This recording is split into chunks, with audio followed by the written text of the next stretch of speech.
Typhoid and पाराटाइफाइड दोनों हो जाता है। कई लोग सिर्फ टाइफाइड से सफर करते हैं, कई लोग पाराटाइफाइड से सफर करते हैं। लेकिन जब हम स्टडी कर रहे हैं, उस स्टडी में टाइफाइड एंड पाराटाइफाइड को कंबाइंडली हम स्टडी कर रहे हैं, या फिर टाइफाइड एंड पाराटाइफाइड के कंबाइंड एक्शन की बात कर रहे हैं कि दोनों एक साथ एक्शन कर रहा है, तो उसको टाइफाइड नहीं बोल के, पाराटाइफाइड नहीं बोल के, उसको हम लोग इंटेरिक फीवर बोलते हैं। By the way question enteric fever भी आता है ना, तब भी टाइफाइड पाराटाइफाइड पर ही चर्चा करना है। अकॉर्डिंग टू सिलेबस आपको सिर्फ टाइफाइड पढ़ना है। टाइफाइड एंड पाराटाइफाइड का mode of actions, causative factors, clinical features और इवन मैनेजमेंट सब कुछ सेम है। टाइफाइड का एंड पाराटाइफाइड का दोनों का इंक्यूबेशन पीरियड भी लगभग बराबर है, कॉजेटिव फैक्टर भी लगभग एक है।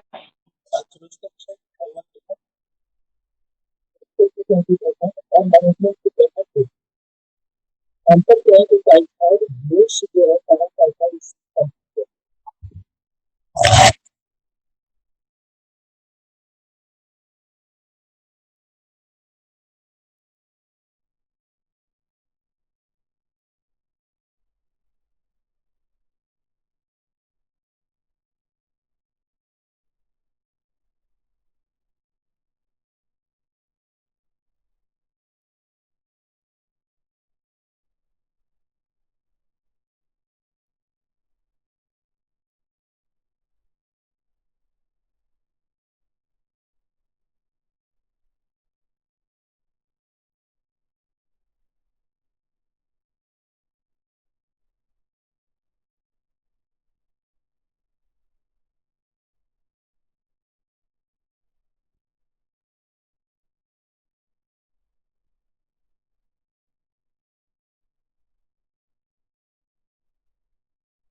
हाँ हेलो, आवाज आ रही है?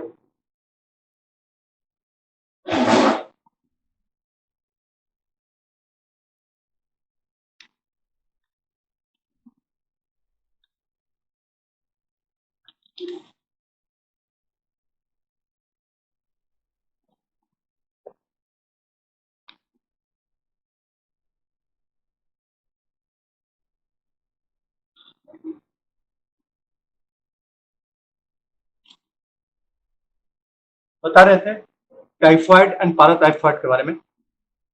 दोनों का कंबाइंड एक्शंस को इंटेरिक फीवर बोलते हैं। तो इंटेरिक फीवर भी अगर क्वेश्चन आता है तो आपको डील वही करना पड़ेगा, क्योंकि दोनों का सब कुछ तो सेम ही है। तो सिर्फ टाइफाइड की जगह वहां पे पाराटाइफाइड को भी शामिल करते हुए आप लिखेंगे।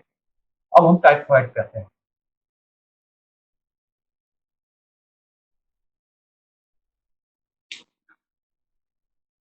फर्स्ट कॉजेटिव ऑर्गेनिज्म,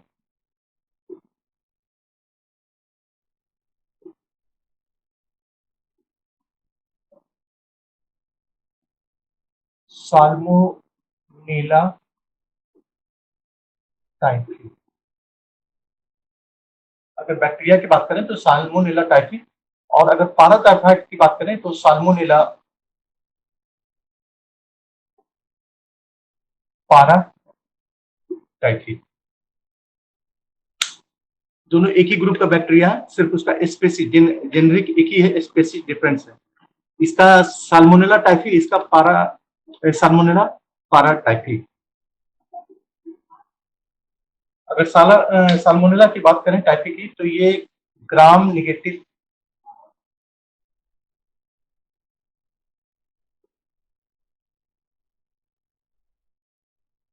बैक्टीरिया इन बैसिलस फॉर्म।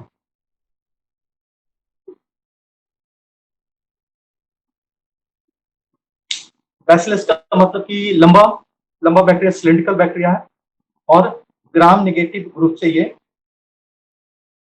बिलोंग करता है।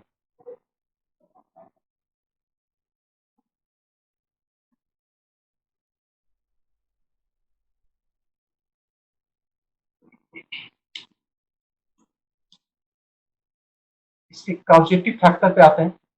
Causes, once again it is the oral fecal route via contaminated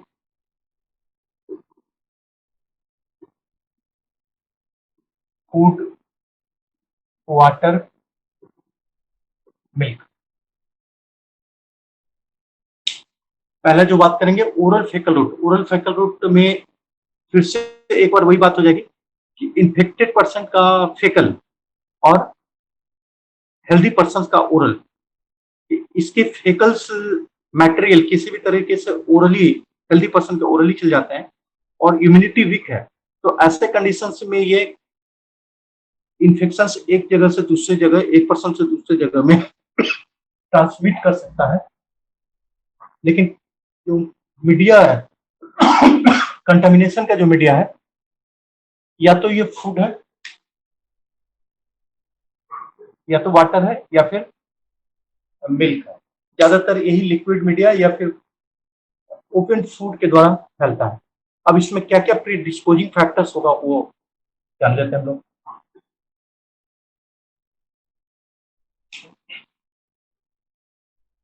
first flies, flies spreading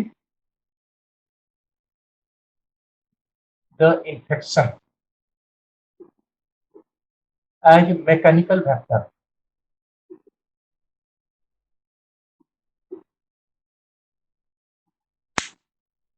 first जो बात कर रहे हैं, ये बोल रहे हैं कि फ्लाइज, मक्खी,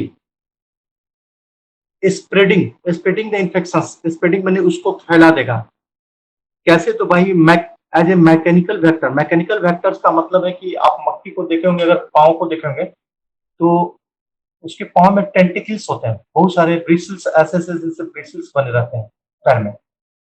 जिस जगह पर बैठेगा, by the way infected faecal material है, कहीं पर है, नाली में बह रहा है, या फिर कहीं ओपन में स्टूल्स पास आउट किया हुआ है, तो वो उस पर बैठ गया। बैठने के दौरान उसका छोटे छोटे छोटे छोटे कण इस पे चिपक जाते हैं, फिकल मटेरियल के कण चिपक जाते हैं, और ये उड़ के हमारे पानी या खाना में जाके फिर से ये बैठता है। ये पानी है, यहाँ पे ये कुछ लेने के लिए बैठ गया, तो बैठ गया, तो ये जो फेकल मटेरियल लेकर आया था, ये इसमें ये स्प्रेड कर दिया, फैला दिया। या खाना पर ओपन चावल है, रोटी है, सब्जी है, उस पे वो बैठ गया, अभी तो आम है, उस पे जाके बैठ गया, तो बैठ गया ना, तो ये एकदम सीधे यहाँ से फिकल मटेरियल उठाया था वेक्टरली, और ये जाके यहाँ पे छोड़ दिया। मतलब कि ये फूड या फिर लिक्विड जो भी खाने पीने का मीडिया है, उसको ये इन्फेक्टेड कर दिया। लेकिन बायोलॉजिकल इन्फेक्शन नहीं है, ये वेक्टरल इन्फेक्शन है।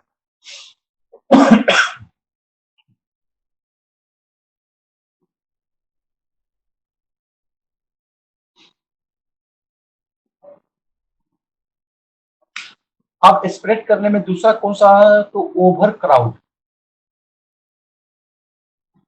ओवर क्राउड में खासकर से मेला वगैरह, कहीं बहुत बड़ा मेला लगा हुआ है, पिलग्रिम्स, चाहे वो मेला घूमने का हो या फिर पिलग्रिम्स के लेकर कोई धार्मिक आयोजन के लेकर हो, तो वहाँ पे बहुत सारे लोग इकट्ठा होते हैं और ज्यादातर ओपनली ही स्टूल्स एक्सक्रेट करते हैं। तो इस वजह से एक जगह से दूसरे जगह कंटामिनेशन, फूड जो वहाँ पे लोकल दुकान होते हैं, लोकल रेस्टोरेंट होता है, वो जगह फैल जाता है। आप लोग नहीं जानते होंगे, हम तो कई जगह गए हैं, तो आगे में खाना बनता रहता है, छोटा छोटा छोटा छोटा ढाबा बना लेते हैं लोग, और पीछे में बोरा या पर्दा लगा के घेर के रखते हैं। आप कभी पीछे जाकर देखिए, जैसे ही पीछे जाएगा ना तो सारा जूठा वहां पर फेंका रहता है, और पूरा मक्खी, मक्खी अलावा तिलचट्टा कितना तरह का आर्थ्रोपोड्स वहां पे रहता है उस पे, वो आप देख ली तो खाना नहीं खा पाइएगा। तो ये ओवर क्राउड एक बड़ा कारण हो सकता है। सेकेंड, अनहाइजीन। अनहाइजीन कंडीशन, साफ सफाई की कमी, unproper disposal of faecal material,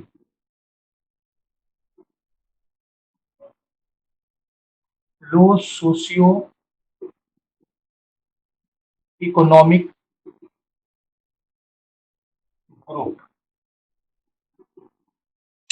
low socio economic group का इससे बहुत ज्यादा लेना देना नहीं है। लो सोशियो इकोनॉमिक का मतलब है उसका इम्यूनिटी चूंकि एकदम इकोनॉमिकल कंडीशन से बहुत अच्छा नहीं है, तो इट मीन्स कि उसको माल न्यूट्रिशन से सफर करता होगा, खान पान की कमी होगी, तो इम्यूनिटी उसकी वीक होगी, तो जिसकी वजह से ये इस कम्युनिटी में ज्यादा फैल सकता है। उसके बाद अनप्रॉपर डिस्पोजल। अनप्रॉपर डिस्पोजल का मतलब कि स्टूल से बिल्कुल पैक्टली कहीं पर डिस्पोज हो जाना चाहिए, वो ओपनली डिस्पोज हो रहा है, तो वो भी एक कारण हो सकता है। अनहाइजीन कंडीशन, साफ सफाई, खुला में खाना खा रहे हैं, खाना ढक के नहीं रख रहे हैं, नाला बह रहा है घर में, पाइप आ रहा है, पानी का पाइप आ रहा है तो वो फटा हुआ है, नाला से होते हुए आ रहा है, तो ये सब अनहाइजीन कंडीशन हो गया। ओवरऑल क्राउड के बारे में तो बात कर ही चुके हैं।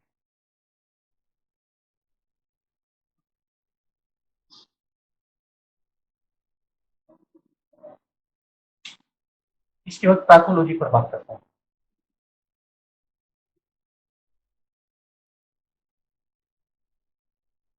First, oral route.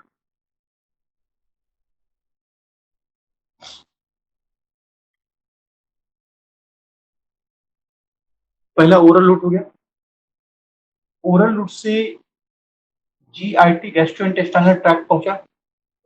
Gastro intestinal tract से चूंकि जो स्टूल मटेरियल था, स्टूल में इन्फेक्टेड पर्सन का ये साल्मोनेला टाइफी मौजूद रहता है, बहुत जिग्रस अमाउंट में, बहुत संख्या में स्टूल में मौजूद रहता है, तो ओरल रूट से थिकर मटेरियल जाने के बाद ये साल्मोनेला टाइफी जीआईटी तक चला गया, और जीआईटी से ये एब्जॉर्ब कर लिया गया, एब्जॉर्ब करके ये ब्लड वेसल्स में आ गया।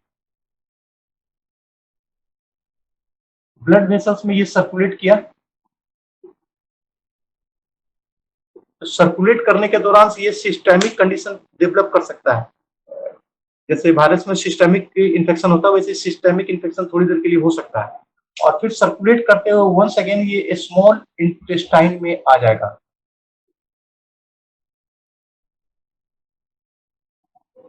ये स्मॉल इंटेस्टाइन में फिर से वापस आ गया, और स्मॉल इंटेस्टाइन्स में आप एनाटॉमी पढ़े होंगे,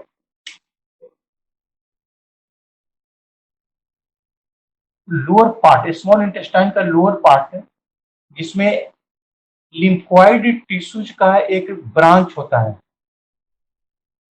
इसको हम लोग पैरिज पैच के नाम से है,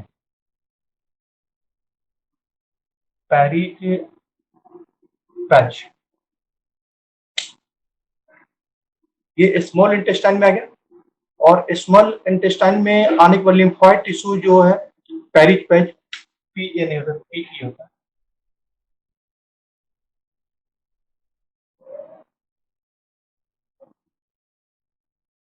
पैरिज पैच, यहाँ पे जाके ये लॉज कर गया, इस लिम्फोइड टिश्यू में ऐसे करके ये लॉजेशन कर लिया। अब यहाँ पे ये सेटल हो गया।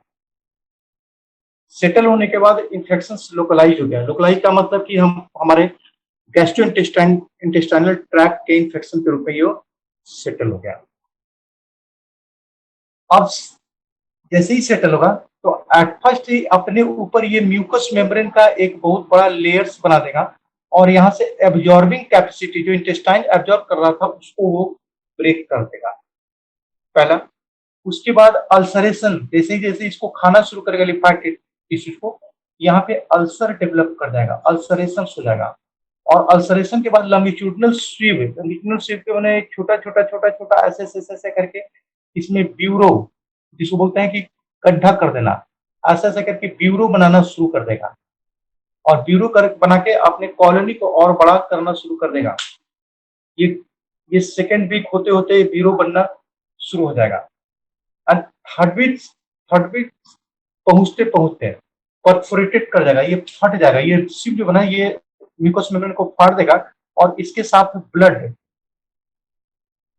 And sloughing of mucus, sloughing of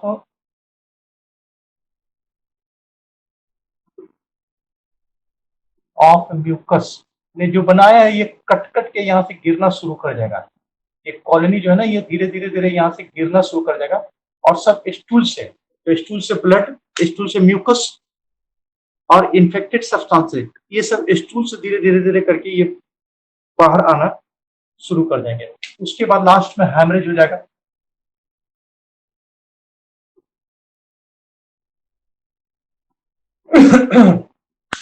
ये हैमरेज हो जाएगा।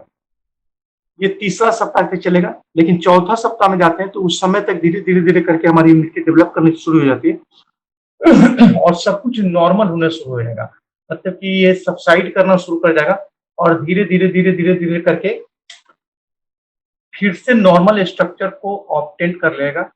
कई जगह यहाँ पर परफोरेशन रह जाएगा और कई जगह स्ट्रक्चर, स्ट्रक्चर मैंने ऐसा करके हो सकता है कि सिकुड़ा हुआ भी ये पोर्शन रह सके। तो चौथा सप्ताह खत्म होते होते ये पूरी तरह खत्म हो जाएगा। तो इसका मतलब ये नहीं है कि मेडिसिन नहीं देना है, कि चौथा सप्ताह में खुद ही खत्म हो जाएगा तो मेडिसिन देकर क्या करेंगे। तो तीसरा सप्ताह पहुंचते पहुंचते इतना डेंजरस स्टेज में पहुंच जाता है, जान बचाना मुश्किल, तो बचेगा तब ना वो ठीक होगा, बचेगा तब नहीं चौथा सप्ताह पे जाएगा, दूसरा से तीसरा सप्ताह में जिंदा बचा तब तो। लेकिन बाई द वे अगर बच जाता है तो पूर्ण सप्ताह पार करते करते करते ये फिर से धीरे धीरे करके नॉर्मल होना शुरू हो जाएगा। It is the pathological change in typhoid infection. पारा टाइफाइड में भी सेम टू सेम रहेगा।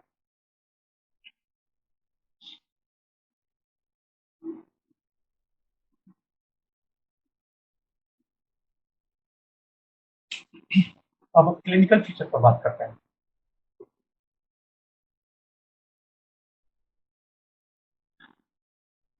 पहला तो बात करेंगे कि इंसीडियस है।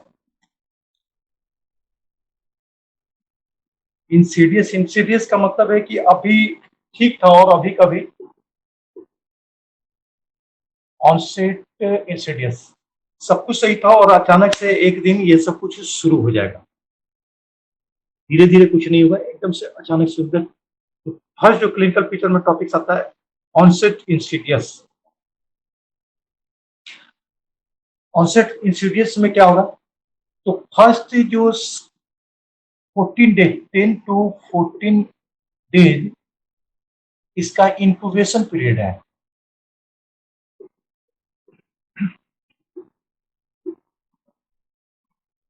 दस से 14 दिन इंक्यूबेशन पीरियड है।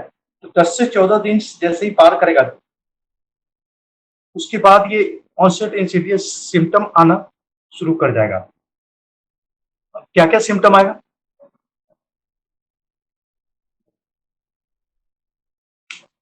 तो सिम्टम को 3 स्टेज में डिवाइड किए हैं। स्टेज 1,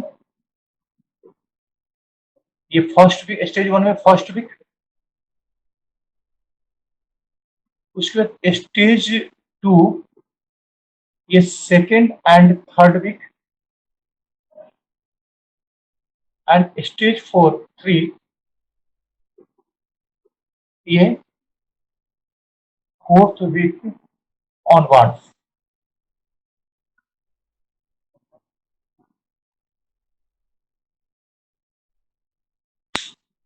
ये इसको डिवाइड किए हैं, stage 1 first week, stage 2 second and third week, and stage 3 fourth week में खत्म ही हो जाता है, लेकिन फोर्थ वीक से कई लोगों में और आगे बढ़ जाता है, फिफ्थ वीक चला गया, सिक्स वीक चला गया, तो वो थर्ड स्टेज में उसको हम लोग गिनती करते हैं। अब फर्स्ट स्टेज में क्या क्या देखेंगे हम लोग?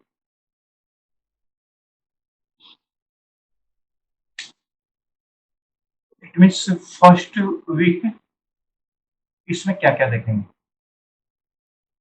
तीनों में थोड़ा थोड़ा अलग हो जाएगा।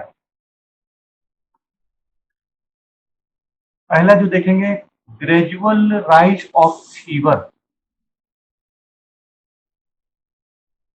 इन लैडर मैनर।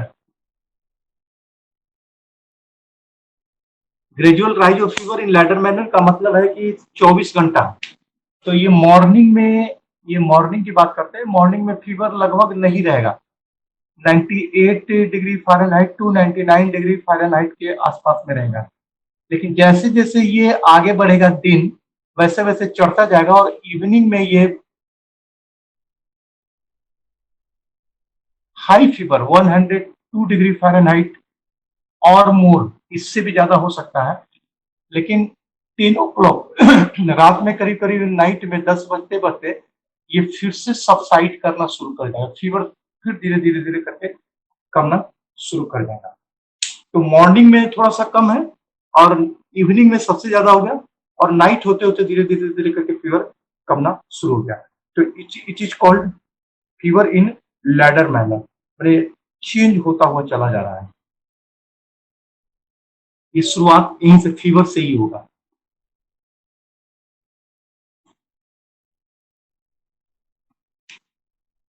सेकंड, फीवर में पल्स बढ़ जाता है, लेकिन इसमें पल्स स्लो हो जाएगा, हार्टबीट इसमें स्लो हो जाएगा। जबकि कभी भी फीवर होता है तो हार्टबीट वहां बढ़ जाता है, रिस्पायरेशन बढ़ जाता है, और पल्स रेट बढ़ जाता है। लेकिन यहाँ पर ठीक उल्टा हो जाएगा, पल्स रेट हमारा स्लो हो जाएगा।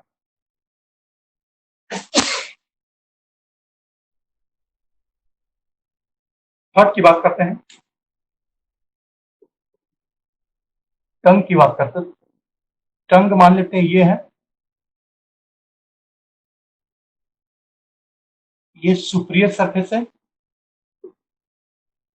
और ये मार्जिन है। तो मार्जिन जो है ना, ये क्लियर रहेगा, साफ, जैसे नॉर्मल रहता है वैसे ही रहेगा। क्लियर का मतलब एकदम साफ सुथरा।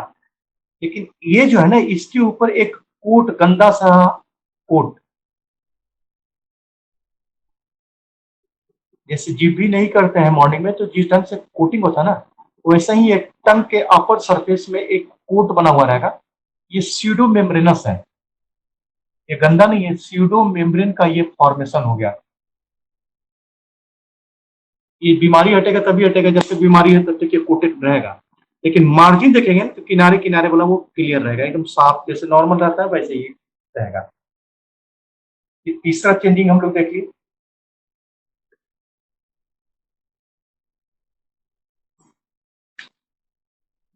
उसके बाद एब्डोमेन पे आते हैं। माइल्ड डिस्टेंशन, पेट खुला रहेगा, एंड टमिडिटी, दैट इज कॉल्ड टमिडिटी, माने पेट वहां पे उभरा हुआ है, एंड गर्गलिंग साउंड।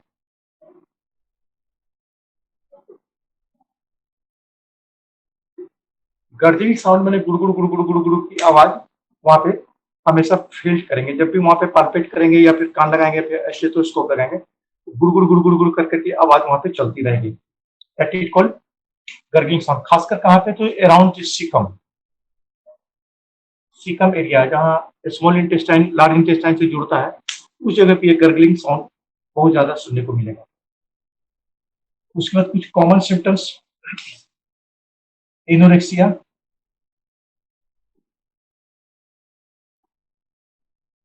उसको नोजिया, उसको डायरिया, डायरिया, उसके बाद एब्डोमिनल डिस्कम्फर्ट,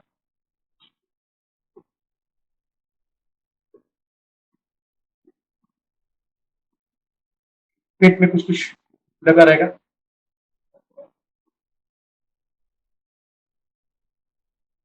अच्छा, उसके बाद डायरिया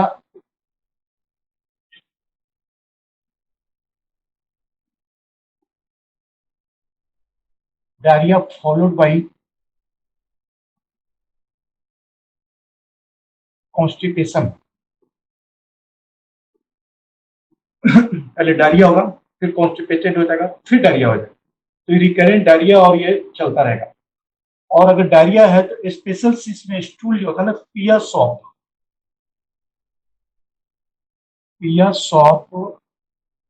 डायरिया। पिया सॉप डायरिया, पिया बोलते हैं साबूदाना को। साबूदाना फुलाने के बाद आप देखे होंगे कि ऐसा ऐसा ऐसा ऐसा हो जाता है और बीच में लिक्विड रहता है। तो ये जो स्टूल एक्सक्रेट करेगा वो पिया सॉफ्ट डायरिया होगा, मतलब फुटका फुटका फुटका फुटका चारों तरफ बबुल की तरह चारों तरफ छितराया हुआ रहेगा। तो that is special feature is called पिया सॉफ्ट डायरिया।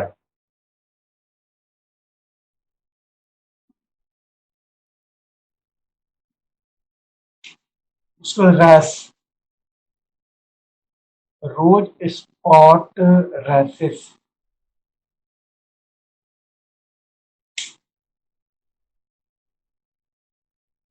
रोज स्पॉट रैसेस का मतलब कि गुलाब की तरह लगभग झुलपिट्टी डेवलप कर जाएगा, खासकर पेट में और चेस्ट में एक्जिला के साइड में और पूरे पेट में जुलपिट्टी रहेगा। और जुलपिट्टी देखेंगे तो गुलाब की तरह, तो गुलाब के फूल कहने का मतलब पूरा गुलाब के फूल नहीं हो जाता है, ये ऐसे ऐसे ऐसे ऐसे ऐसे करके ये ऐसा रहता है। That is called rose spot rashes.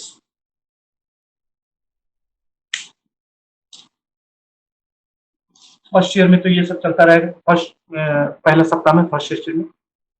अब सेकेंड टू थर्ड वीक में आ रहा है।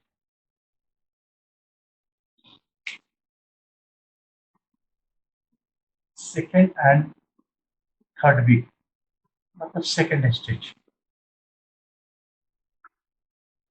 अगर इसकी बात करें तो फीवर, सबसे पहले फीवर पर ध्यान रखें, फीवर पीक पर रहेगा, फीवर बढ़ जाएगा और 104 डिग्री फ़ारेनहाइट और मोर, 104-5 तक भी बुखार चला जाएगा। और little variation in morning and evening, मतलब कि शाम को अगर 104 डिग्री फ़ारेनहाइट है इवनिंग में, तो मॉर्निंग में घट के बहुत बहुत 102 डिग्री फ़ारेनहाइट तक आएगा। इससे कम नहीं होगा।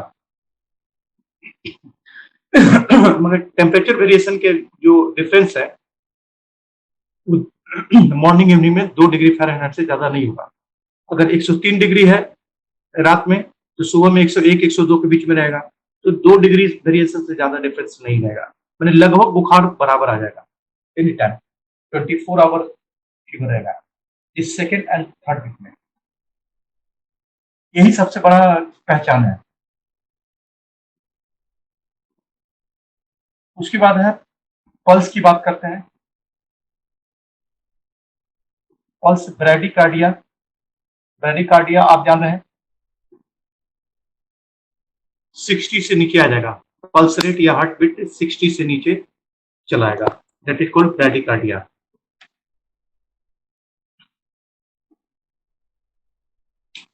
उसमें टंग की बात करते हैं,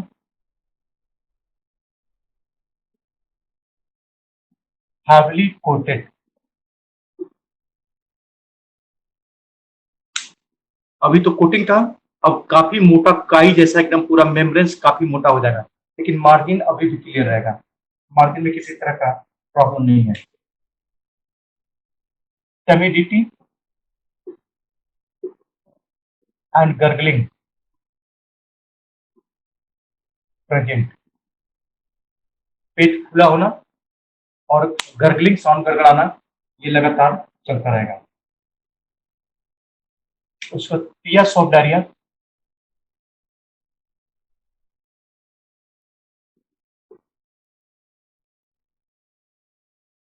कॉन्टिन्यू,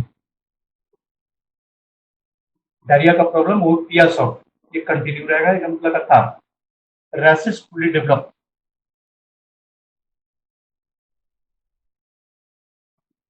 फुल्ली डेवलप, पूरे पेट में, चेस्ट में, कई बार तो पीठ में भी आ जाता है, कि पूरे शरीर में रैसेस कंप्लीटली प्रेजेंट रहेगा।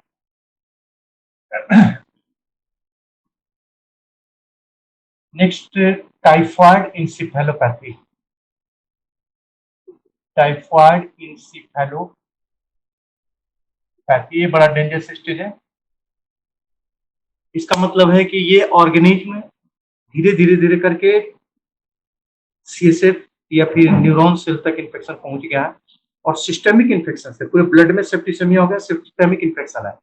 तो ब्रेन में अगर प्रॉब्लम आने लगे तो that is called typhoid encephalopathy. ये पता कैसे चलेगा? पेशेंट क्या करेगा ना, ये क्लॉथ है, बेडशीट है, बेडशीट में देखते होंगे किनारे किनारे किनारे धागा रहता है, वो बैठ जाएगा और बिना कारण का इस धागा को पकड़ के खींचता रहेगा, कभी इसको खींचेगा कभी इसको निकालेगा, उसको क्लॉथ को ऐसे करके हाथ से पकड़ के ऐसे करके मरोड़ता रहेगा। उसको डेलीरियम, डेलीरियम का मतलब वो ध्यान उसका कंफ्यूजन के स्टेट में, बहुत कुछ याद नहीं रहेगा, कंफ्यूज रहेगा, कई बार तो पहचानने का भी स्थिति में नहीं रहता है, एग्जैक्टली उसकी पहचान हो जाती है, कहीं देखे हैं कहीं देखे हैं, जबकि उसके परिवार का बहुत क्लोज पर्सन होता है। तो ये सबसे डेंजरस स्टेज है। अगर यहाँ तक चला गया तो नेक्स्ट स्टेज पे कॉमा का होता है, और फिर कॉमा में जाने के बाद रिटर्न होता है वो डिफिकल्ट हो जाता है। और अगर रिटर्न भी हो जाता है ना, तो इसमें जितना दिन कॉमा में गया ना, तो कई न्यूरॉन्स नेक्रोज कर जाते हैं, इसके वजह से सारी जिंदगी कुछ ना कुछ लॉस्ट न्यूरोलॉजिकल लगा रहता है, तो जान बचने के बाद भी। तो ये बड़ा डेंजरस स्टेज है। उसके बाद आ जाता है haemorrhage and perforations and perforation. Intestines में छेद छेद हो जाएगा, परफोरेशन में छेद हो जाना, एंड हेमरेज कंटिन्यू वहां से ब्लीडिंग होता रहेगा, मतलब कि अल्सरेशन से कंप्लीटली सेटअप हो जाएगा, वहां पे बैठ जाएगा। और कई बार होता है ना, बहुत हेमरेज की वजह से बहुत ज्यादा ब्लड लॉस हो जाता है, लास्ट क्लास में बर्फ पड़ा है, 30% लॉस हो जाता है, तो जान भी जा सकती है, तो डेथ का भी कारण हो सकता है इंसेफेलोपैथी और ये हेमरेज। तो यहाँ तक अगर पहुंच गया तो फिर बचाना बड़ा मुश्किल हो जाता है।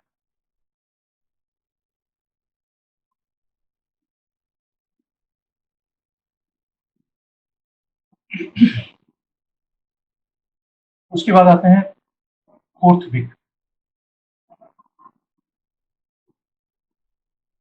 फोर्थ वीक मतलब थर्ड स्टेज में चले गए। इस स्टेज में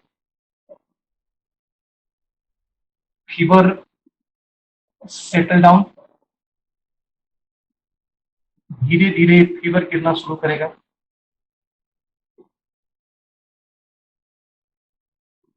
डायरिया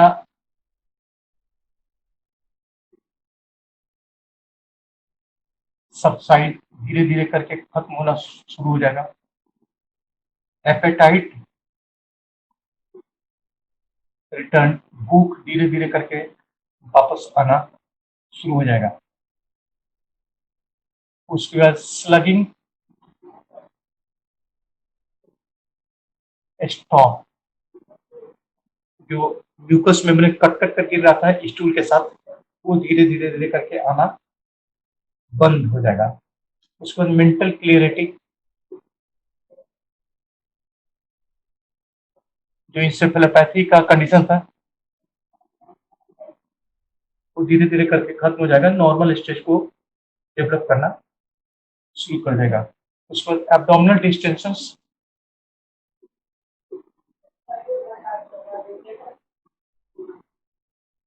डाउन, खत्म होने लगेगा।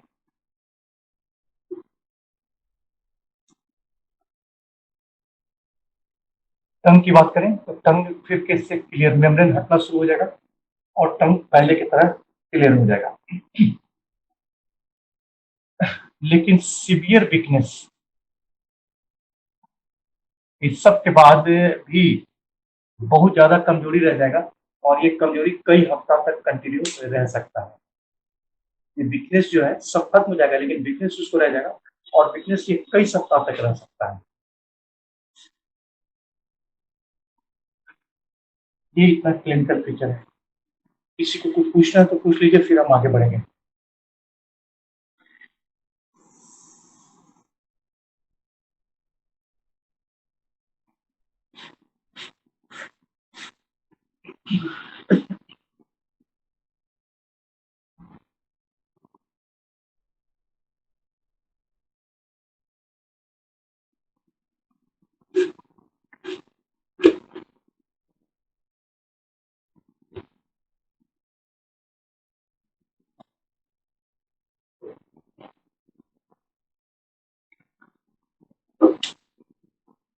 कॉम्प्लिकेशन में आते हैं।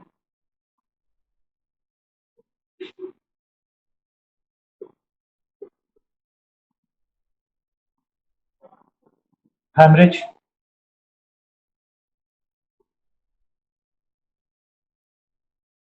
परफोरेशन,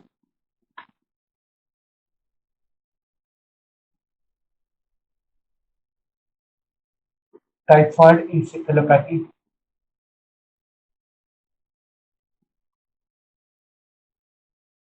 कई बार इसके अलावा ज्वाइंट पेन माने अर्थराइटिस, मायोसाइटिस,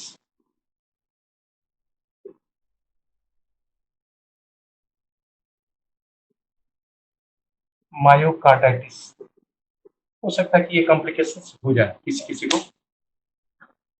हार्ट में इंफ्लामेशन, मायोसाइटिस, मसल में इंफ्लामेशन, आर्थराइटिस, जॉइंट पेन, ये तीन तो बता चुके हैं।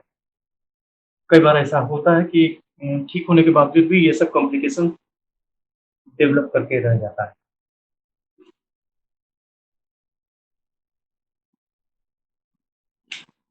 इन्वेस्टिगेशंस,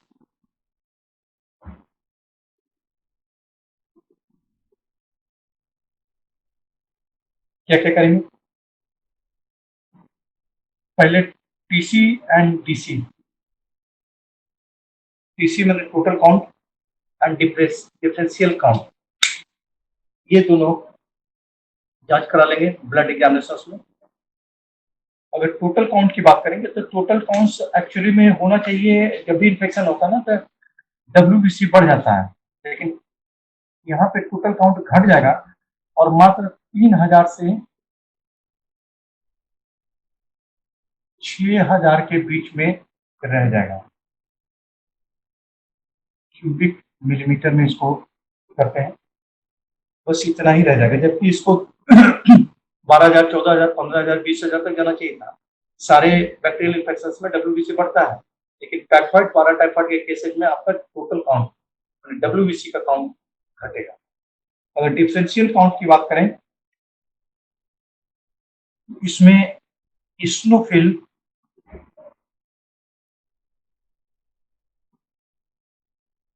एब्सेंट हो जाएगा। 0 to 4% होना चाहिए, 4% के आसपास होना चाहिए, जो डिफरेंशियल काउंट में इस्नोफिल एब्सेंट हो जाएगा। तो फर्स्ट इन्वेस्टिगेशन तो यही हो गया। Second, culture of bacilli.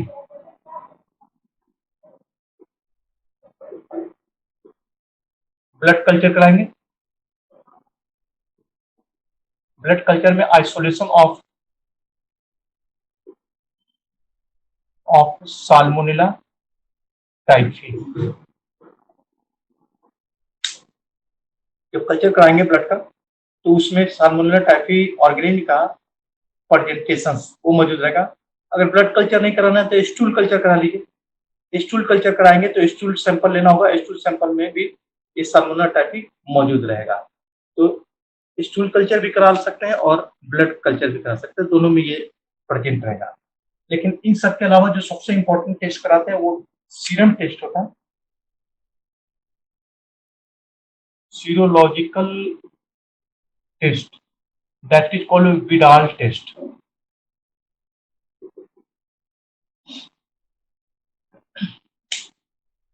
ये सबसे बेस्ट और रिलायबल जांच है। विडाल टेस्ट कराएंगे तो विडाल टेस्ट यहाँ पे पॉजिटिव अगर रिपोर्ट आ रहा है, इसका मतलब है कि सीरम टेस्ट है तो साल्मोनेला टाइफी के अगेंस्ट में एंटीबॉडीज का फॉर्मेशन हो गया है, और यही एंटीबॉडीज सल्मोनेल के अगेंस्ट वाला अगर सीरम में प्रेजेंट रहता है तो that is called Widal test positive. तो रिलायबल जांच इसका सबसे बेस्ट है, उसके अलावा विडाल टेस्ट ही करा के सीधा देख लिया जाता है।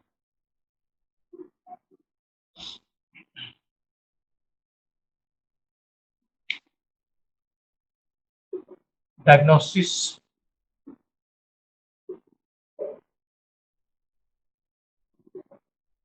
हिस्ट्री, ल्यूकोपेनिया,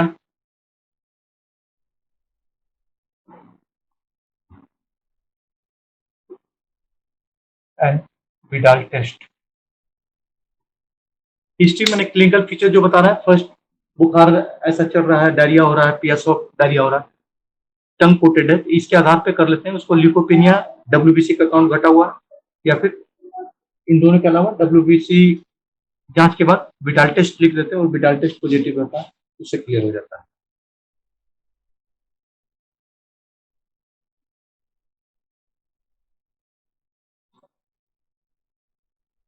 लास्ट में आता है ट्रीटमेंट।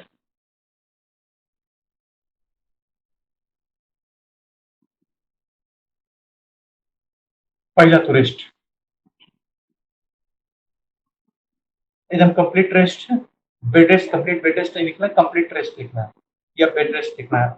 इसका मतलब कि एडीएल वर्क, एक्टिविटी और डेली लिविंग वो करता रहेगा, लेकिन कहीं घूमने के लिए किसी और काम के लिए नहीं जाएगा। कब तक? Up to subsiding the symptom, खासकर बुखार, डायरिया, ये सब जब तक है तब तक वो रेस्ट में रहेगा, 3 सप्ताह, 4 सप्ताह, 5 सप्ताह जितना लगेगा। उसके बाद नेक्स्ट रेस्ट के बाद आता है डाइट। डाइट में इजिली डाइजेस्टेबल, सबसे पहला तो हमारा होता है कि एकदम इजिली डाइजेस्टेबल डाइट देना है, क्योंकि स्मॉल इंटेस्टाइन एब्जॉर्ब करने की स्थिति में नहीं है, तो डाइट से बेटर होता है कि डाइट में सबसे पहले शामिल करते हैं लिक्विड डाइट। लिक्विड डाइट जब तक डायरिया, नोजिया ये सब चलता रहता है तो कुछ सॉलिड देने के बजाय लिक्विड डाइट दे देते हैं। उसको लिक्विड पे रहते, लिक्विड में क्या क्या देंगे, तो मिल्क दे सकते हैं,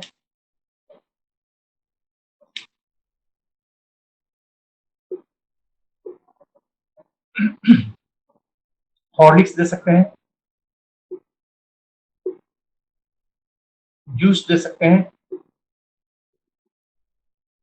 वेजिटेबल जूस दे सकते हैं,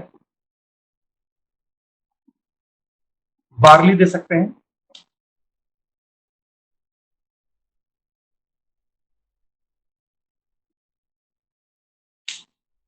ये सब चीज उसको देते रहना है। लिक्विड डाइट में रखना है जब तक वॉमिटिंग्स, डायरिया कंटिन्यू है। लेकिन एक बार जब डायरिया वॉमिटिंग्स कमना शुरू हो जाए धीरे धीरे करके, तब ये सेमी सॉलिड पे हम लोग आ जाते हैं। तब लिक्विड से सेमी सॉलिड पे आ जाएंगे, उसमें वेल कुक्ड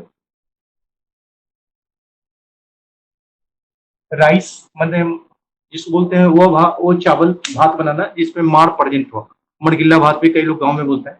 तो well cooked rice, that is मड़गिल्ला भात, माने well cooked rice. Sweeten rice दे सकते हैं, खीर,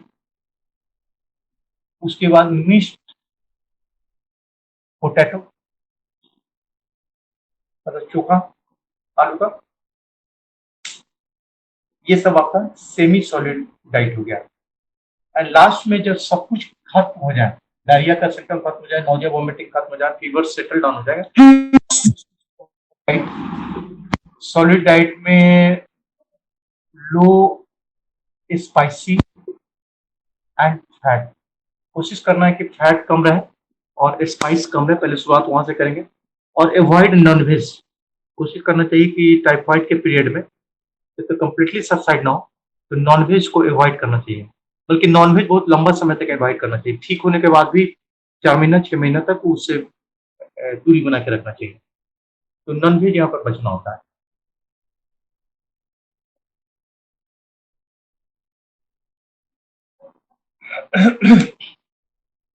लास्ट में स्पेसिफिक ट्रीटमेंट ड्रग,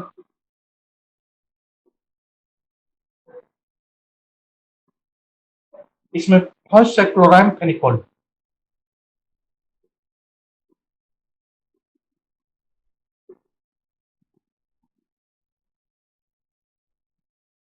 0.5 ग्राम, इसका मतलब है 2 कैप्सूल, उसको दे देते हैं। और कितना दिन तक देते हैं? For 3 to 7 days।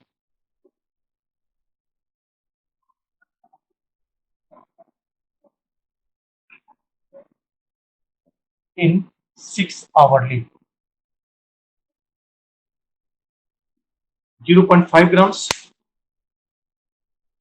0.25 ग्राम का एक कैप्सूल आता है, तो 2 कैप्सूल्स, और 6-6 घंटा पर 3 से 7 दिन तक इसको कंटिन्यू कर देते हैं। ये सबसे बेस्ट है। अगर chlorine,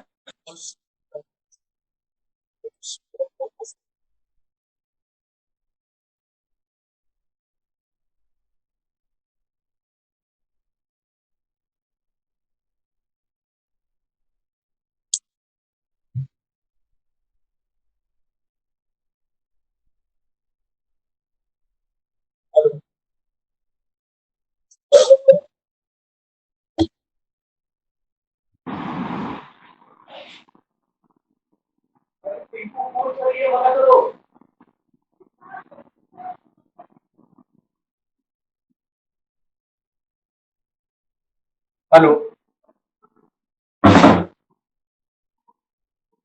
ciprofloxacin next, 500 mg BID दिन में 2 बार, ये भी 5 से 7 दिन।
हेलो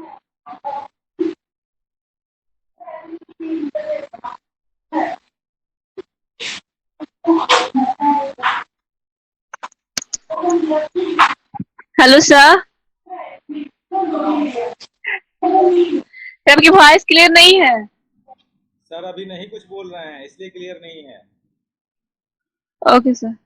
ठीक है।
हाँ, हेलो।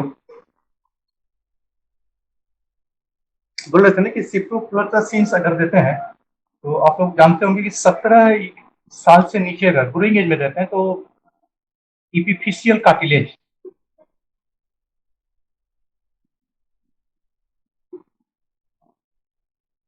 इसको ये फ्यूज कर देता है, खत्म कर देता है।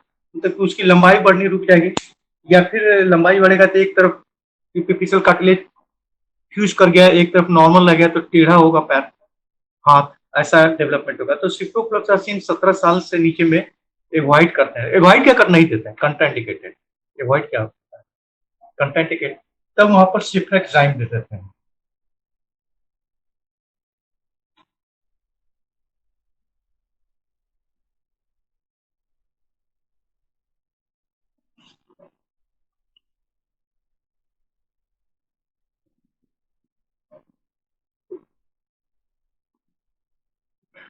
बेस्ट चॉइस ऑफ ड्रग्स अगर वो नहीं दे सकते हैं तो उसके एवज में आपको सिप्रोफ्लोक्सासिन देगा, सिफ्लेक्साइम्स या सिफ्रियाजोन।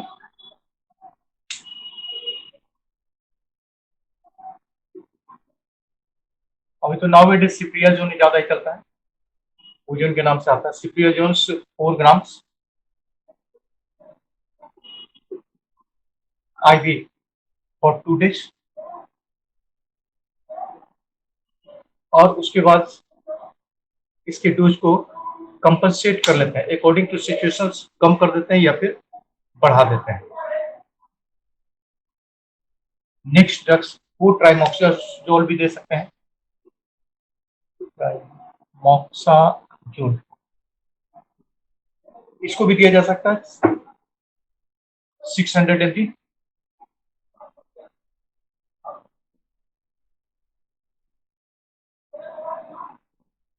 डेली। अगर ज्यादा प्रॉब्लम है, सिविरिटी ज्यादा है तो कोर्टिसोन जोड़ देंगे। कोर्टिसोन स्टेरॉयडल ड्रग्स है, खासकर मेंटली प्रॉब्लम है जैसे टाइफाइड इंसेफेलोपैथी है तो कोर्टिसोन उसमें स्टेरॉयडल ड्रग जोड़ देते हैं। वो तेजी से इन्फ्लामेशन कम करेगा, तो जो सिम्टम आने वाला है इन फ्यूचर्स कॉम्प्लिकेशन के रूप में वो रुक जाएगा। अब तो इसका प्रोफाइलैक्सिस ड्रग भी आता है, टीएबी वैक्सीन। टीएबी वैक्सीन भी अगर लेना है तो 3 साल के लिए वो कारगर होता है, उसको दिया जाता है। इसको लिखिए।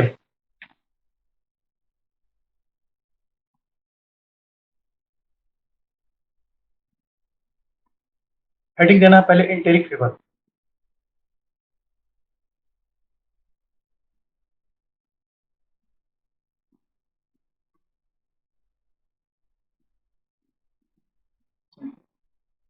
Typhoid and paratyphoid fevers.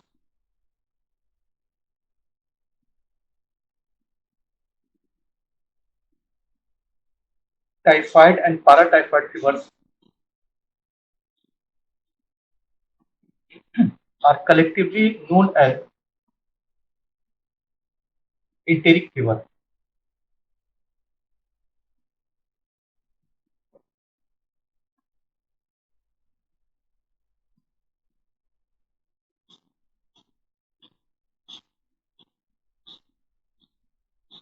प्रकार चेंज हो जाएगा।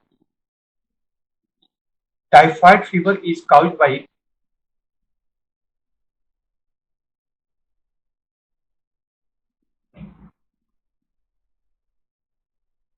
Salmonella typhi,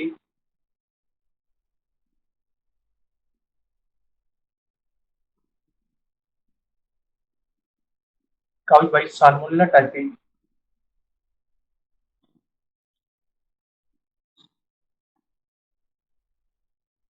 and paratyphoid caused by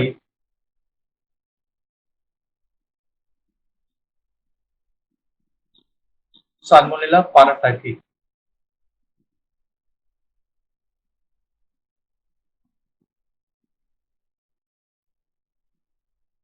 अब हेडिंग देना है typhoid.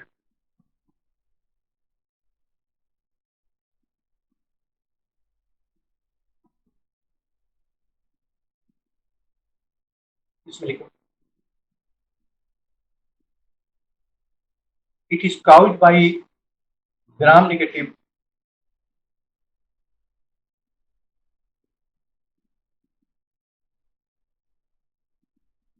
it is caused by gram negative bacillus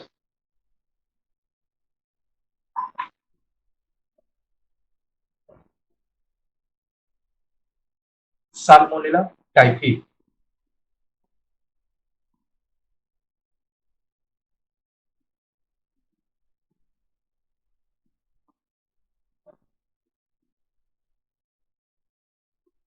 The organisms are present in the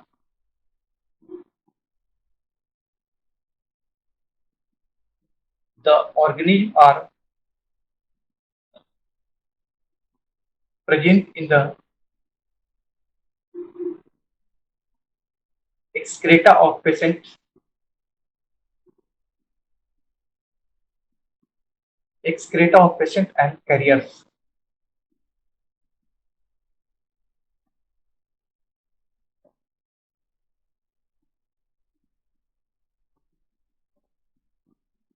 अब हेडिंग देना है causative factor.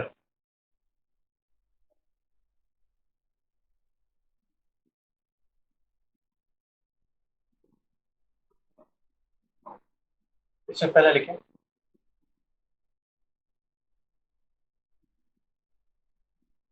spread through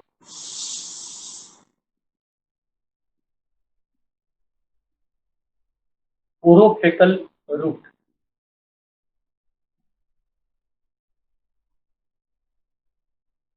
Orophacal route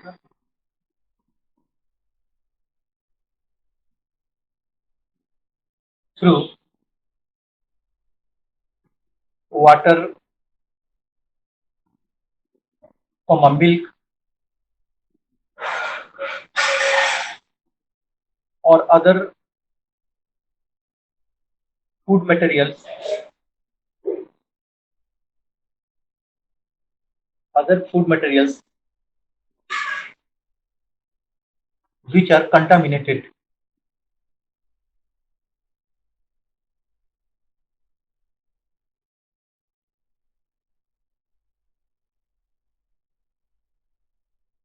Next, Flies play an important role. Sir फिर से बोलिए तो इसको। Flies play an important role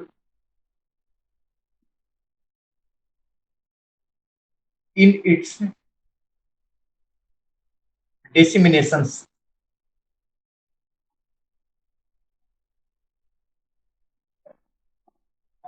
DISSEmination, dissemination में फैलाव। Next, contact with infected persons.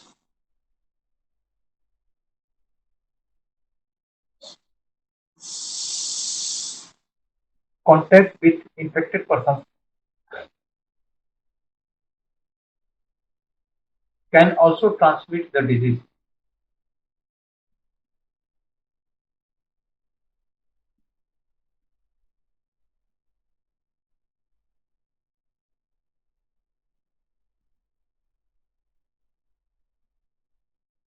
Next, poor hygienic conditions.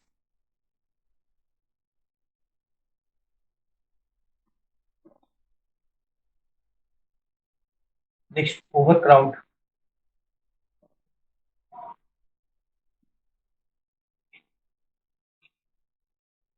Next,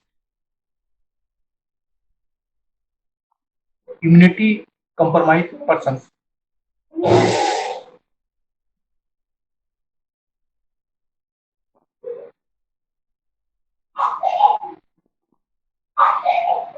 Next, improper disposal of excreta.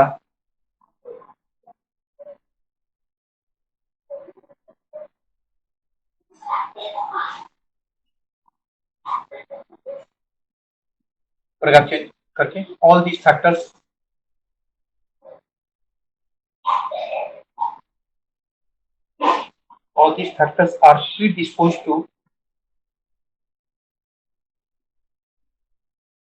these factors are predisposed to disease.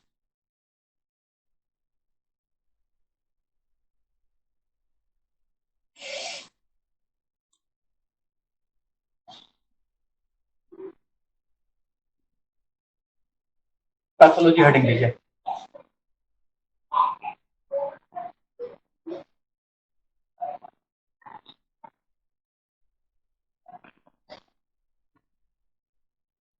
First, the incubation period is 10 to 14 days.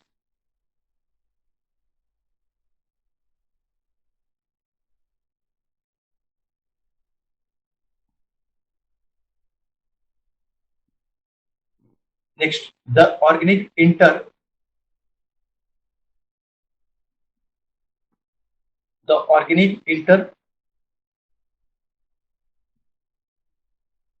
and multiply in the bloodstream.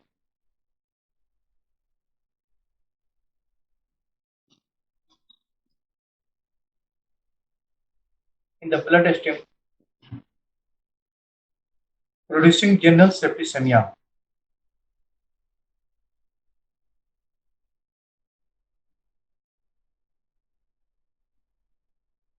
Next,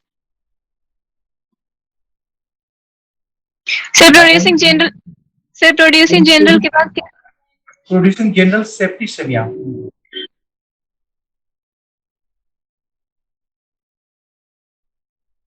Next में finally they settle down in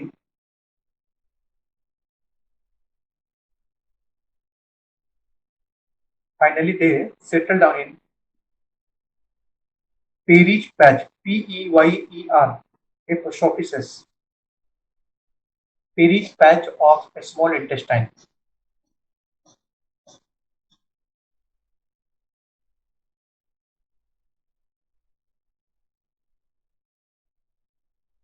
And form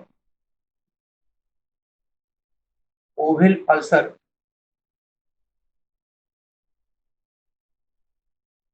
and form oval ulcer in the longitudinal axis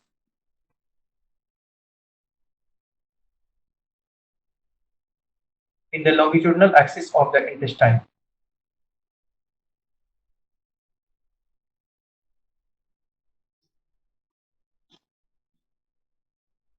Next, slugging of the ulcer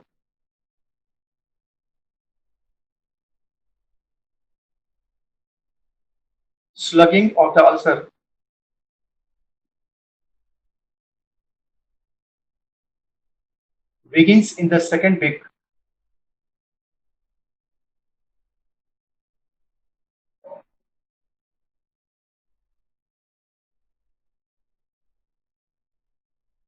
and the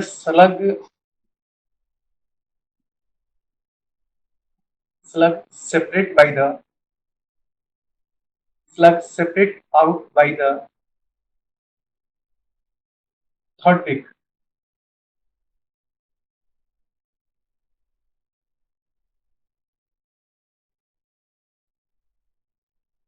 Next, the ulcer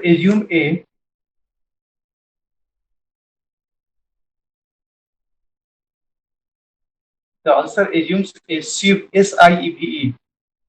sieve-like appearance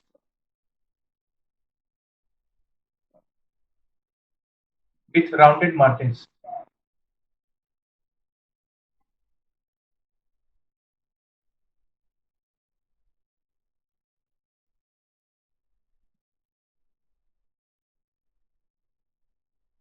Next, slugging may cause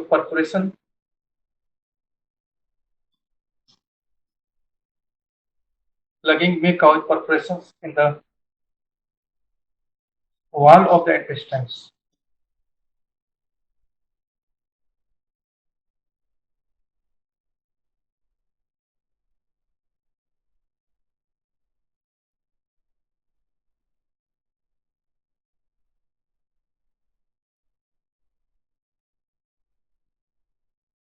Next, hemorrhage may occur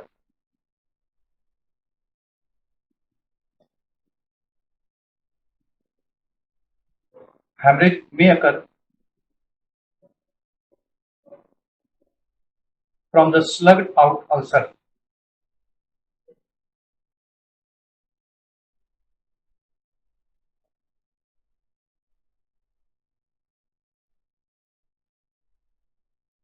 Next, healing of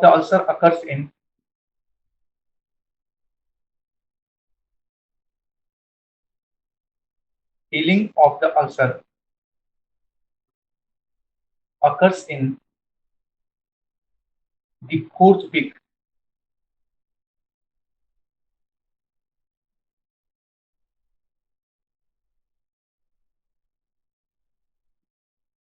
Next,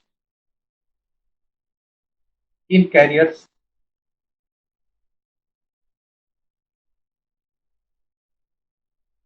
the organism settle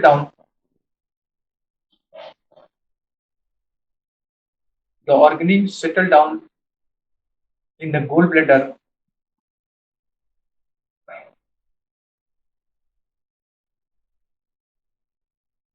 and continue to be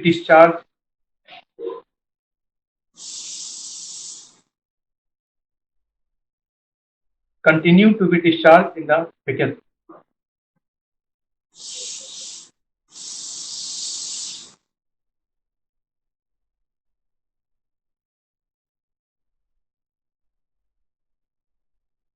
Okay, next में आइए clinical feature.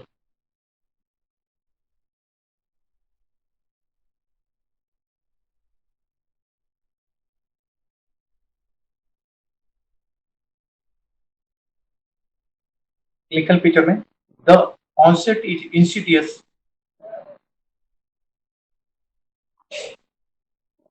The onset is insidious and in an untreated case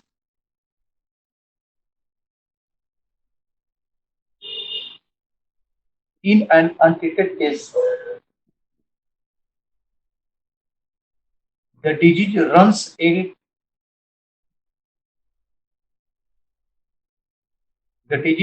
a course of 4 weeks.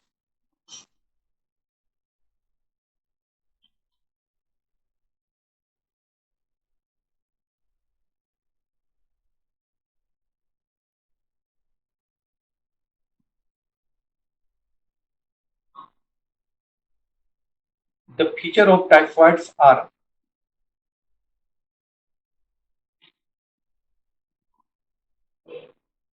the feature of typhoids are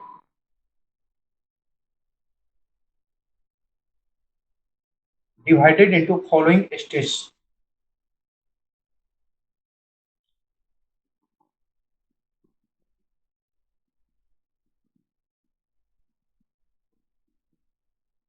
following stage क्या देखें, पहला में लिखिए first week,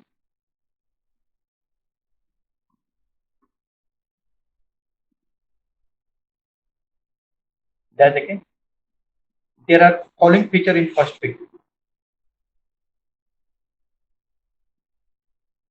there are following feature in first week.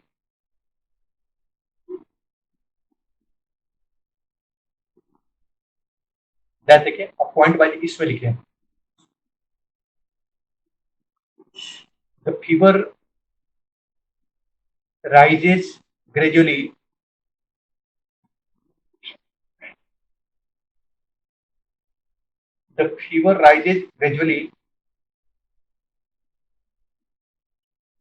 in a typical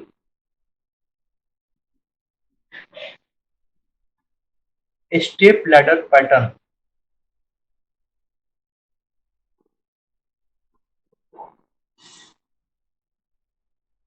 Next, the temperature rises in the evening.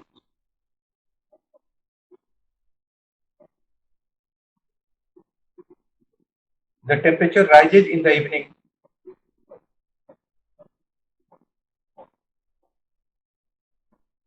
but falls slightly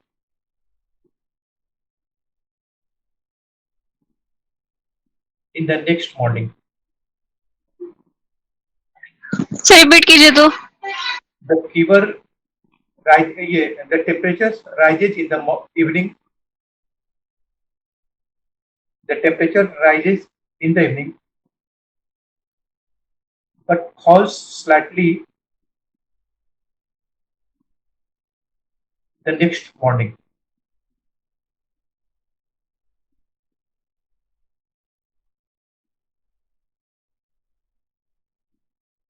The peak level is usually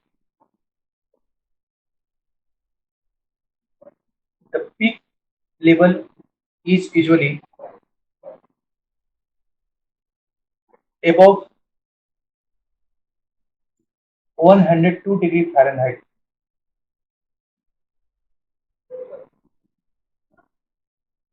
Above 102 degree Fahrenheit.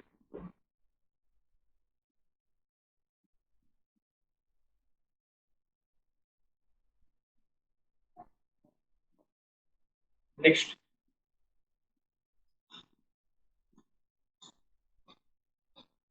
the pulse is relatively slower.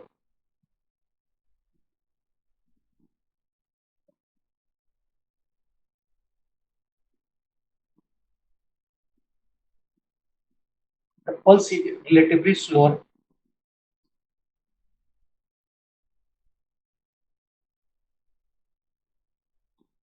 in proportion to fever. In proportions to fever.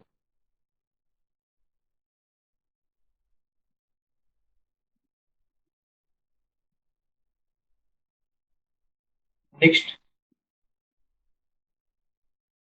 the tongue is coated.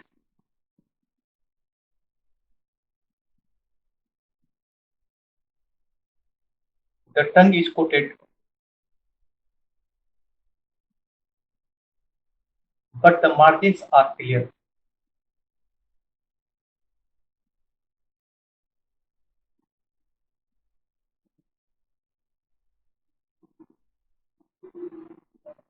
Next,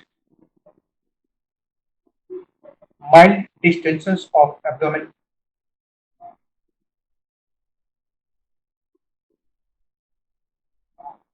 Mild distension of abdomen, known as timidity.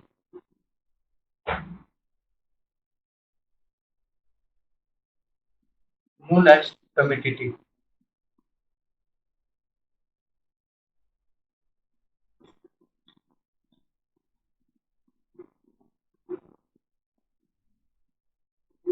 Next, a gurgling sensations.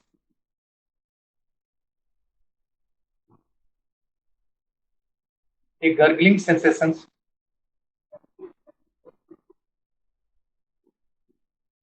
may be felt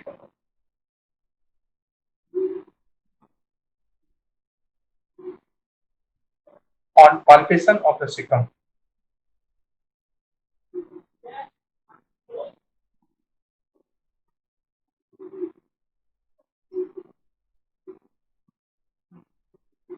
Next, anorexia.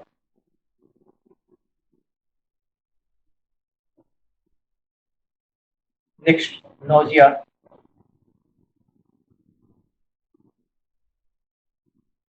Next, abdominal discomfort.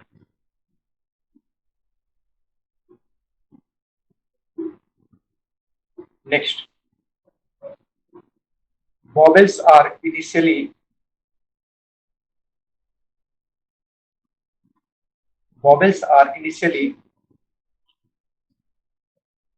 constipated,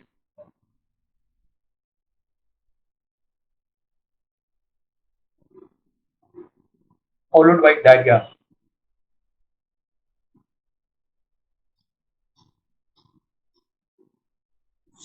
Next,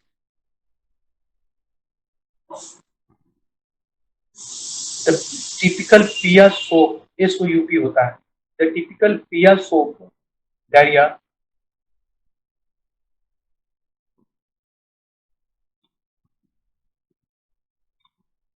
occurs by the end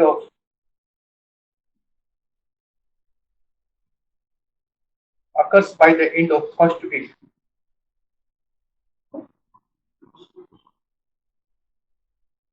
Next,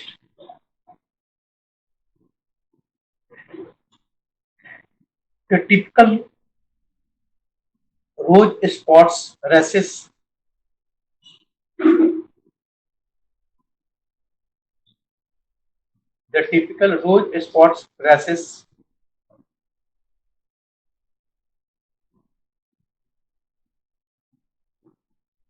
appears by the end of first week.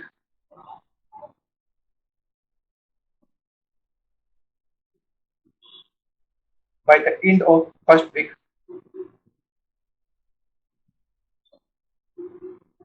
over abdomen and chest. Over abdomen and chest.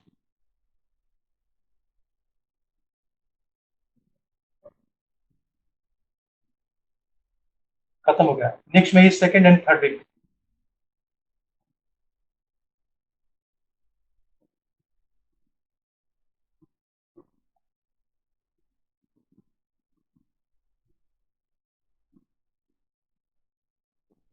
Okay.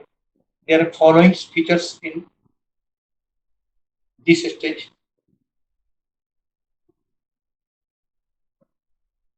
There are following features in this stage.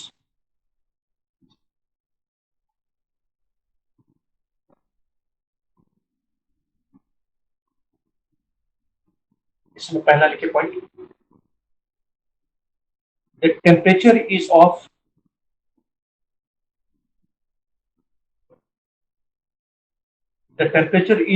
the continued type.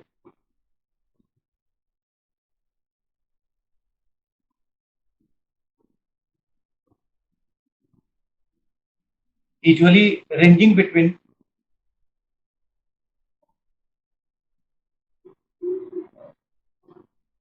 usually ranging between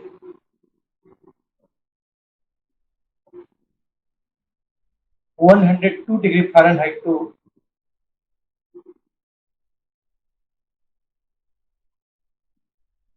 104 degree Fahrenheit.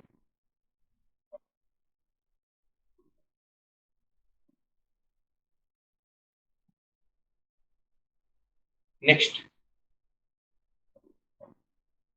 the maximum variation in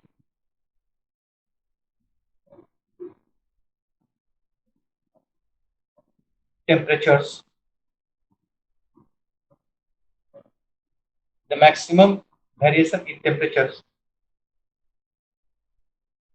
in 24 hours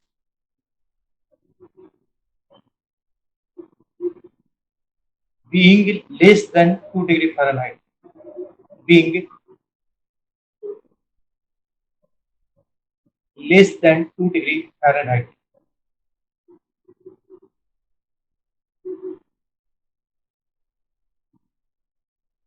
Next,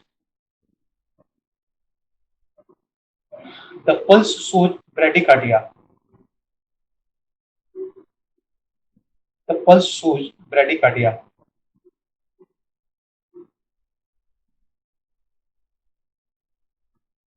Next, the tongue is heavily coated.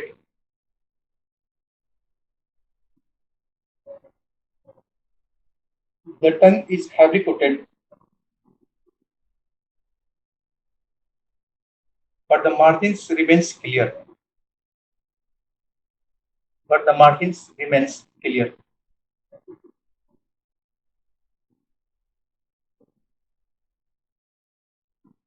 Next,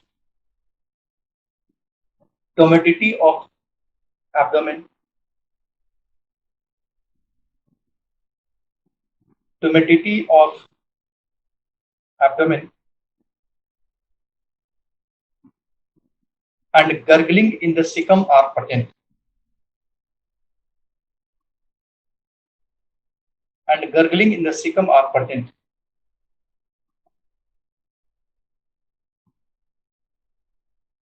Next, the typical Pia's of diarrhea continue.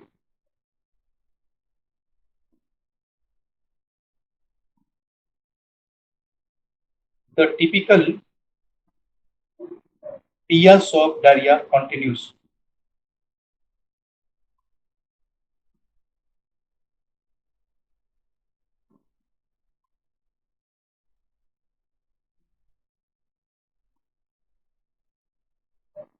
The spleen is palpable.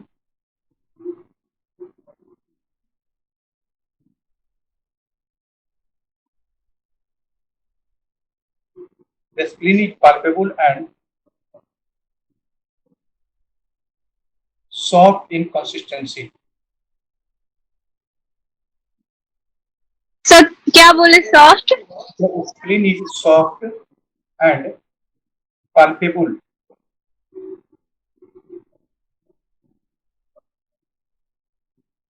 in consistency.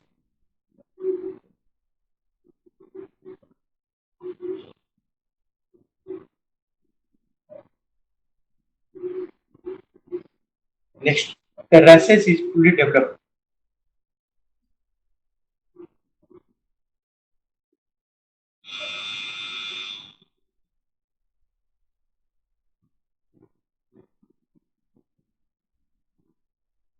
Next, in severe infections,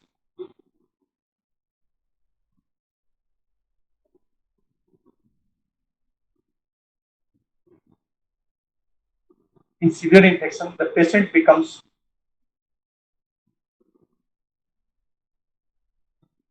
drowsy and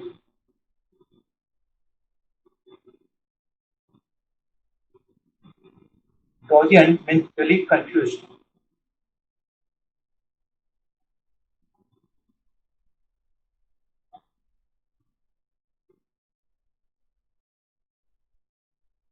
Next,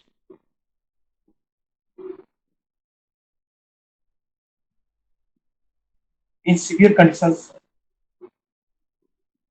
delirium may develop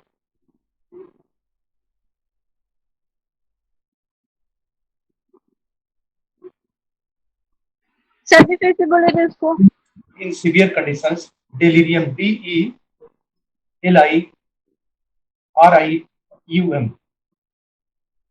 Delirium may develop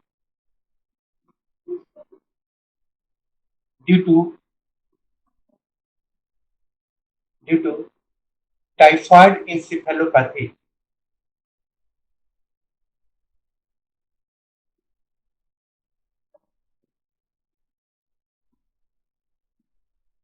Typhoid encephalopathy. Next, in worsen conditions,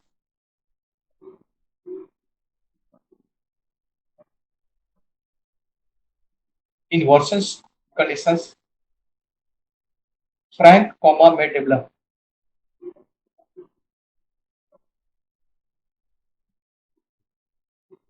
Frank coma may develop.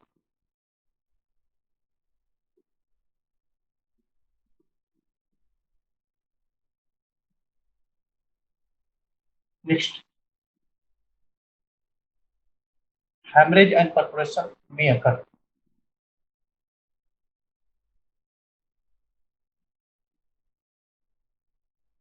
Hemorrhage and perforations may occur.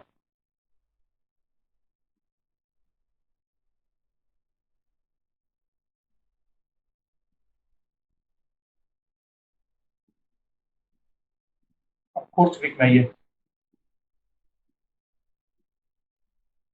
Heading देना है fourth week.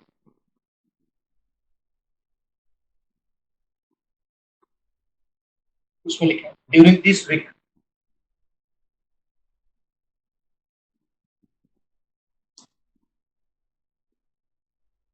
During this week क्या देखें.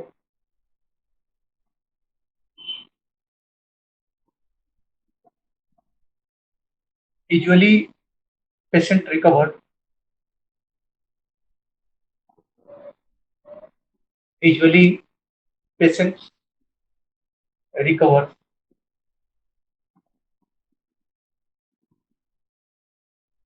but may occasionally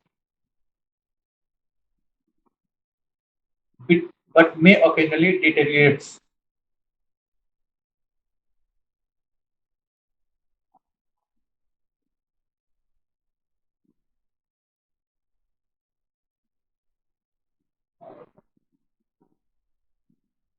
Next, improvement is gradual.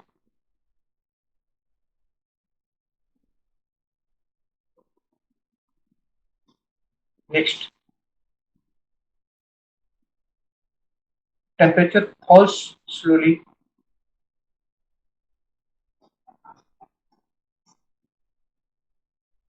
Next, mental clarity is regained.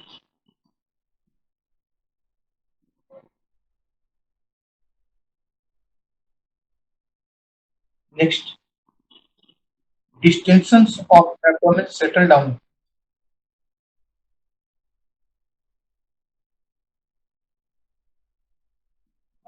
Next,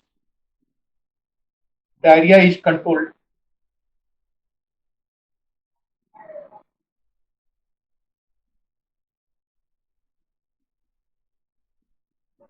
Next, appetite improves.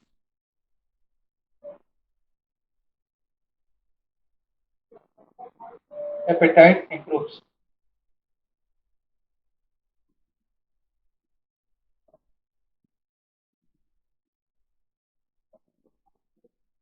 अब heading देना है complications.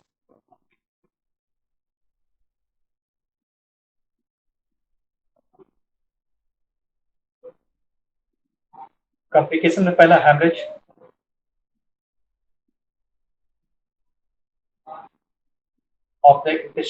of the small intestine.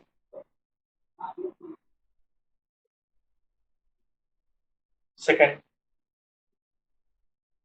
perforation of small intestine.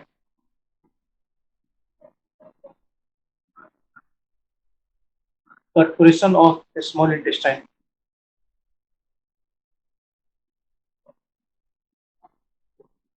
Next, typhoid encephalopathy.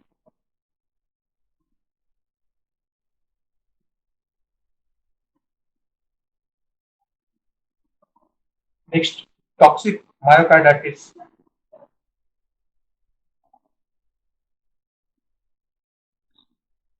Next, myositis.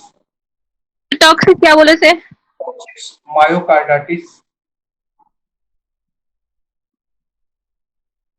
Next, myositis.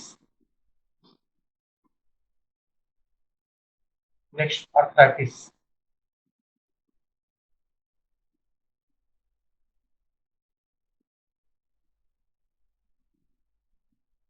खत्म हो गया। Investigation heading दीजिए।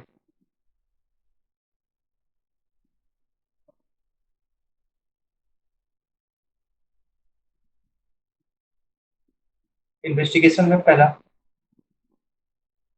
Total count,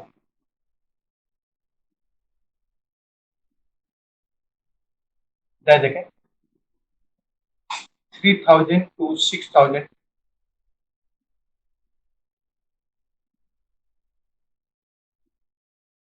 3000 to 6000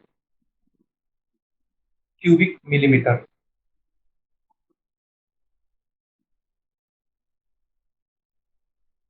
bracket में leucopenia, LEUCOPENIA,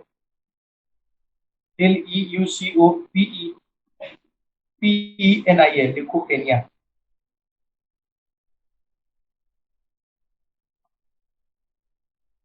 during second week onwards.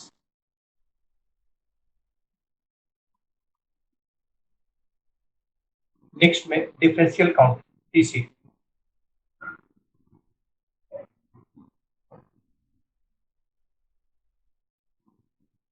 देखें absence of eosinophilia, absence of एस्नोफिल्स,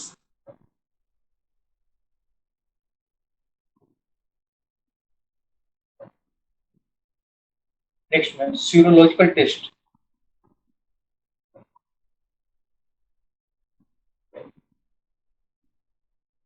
serological test उसमें लिखे Widal test positive, Widal test positive.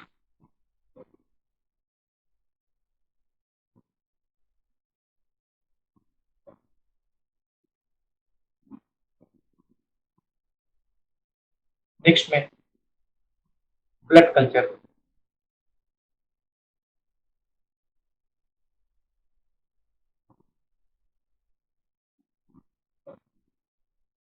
देखें organic isolated,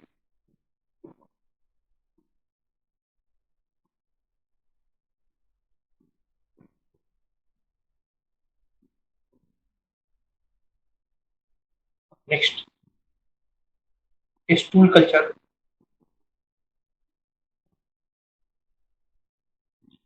देखें isolation of organic, isolation of organism,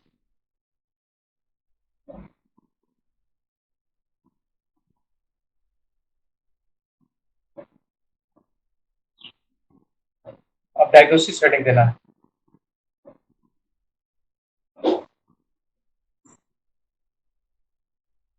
diagnosis में according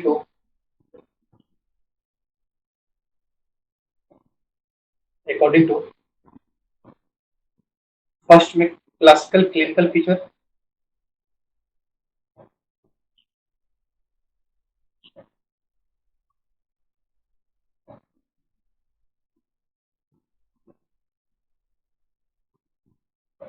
second में positive blood culture,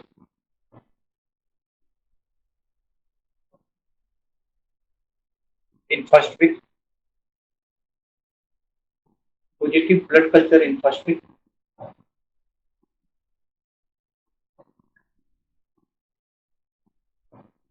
next Widal test positive in second week,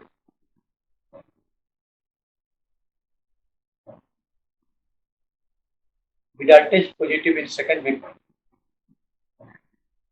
Next में लीकोपेनिया,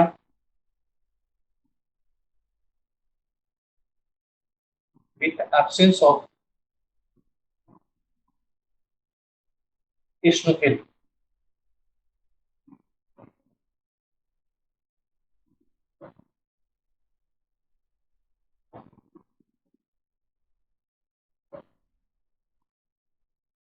अब treatment setting लीजिए।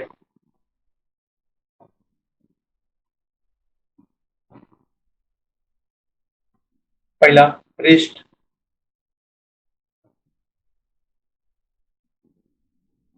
ध्यान देखें, patient should be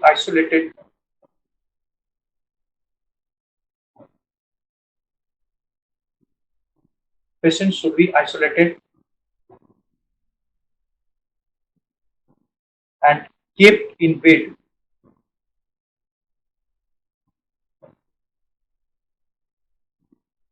till the temperature subside.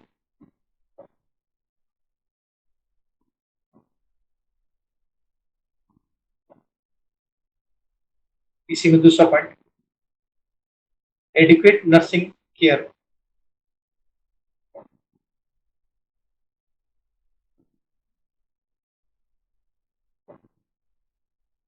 Third में proper arrangement for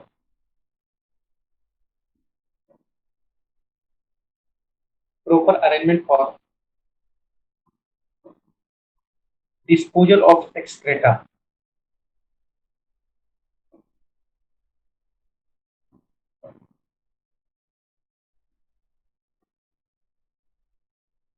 खत्म हो गया। सेकंड में ये diet,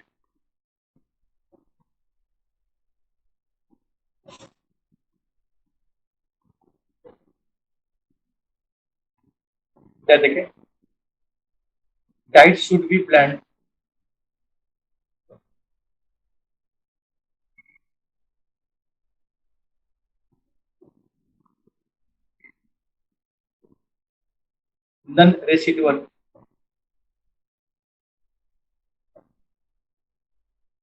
non residual and easily digestible.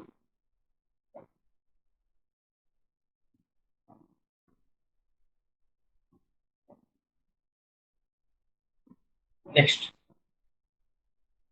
only liquid diet,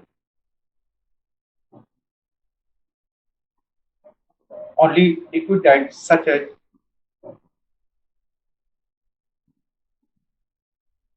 milk, Horlicks, fruit juice, and barley should be given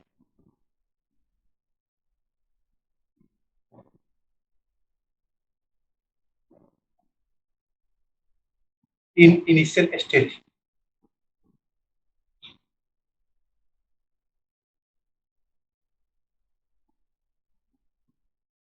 Next,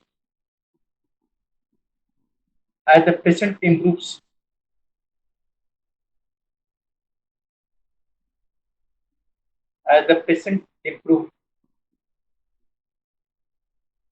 and temperature settle down,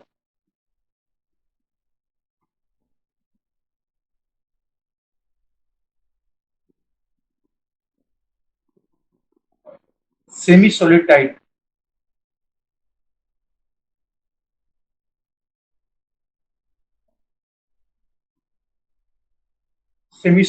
like well cooked rice,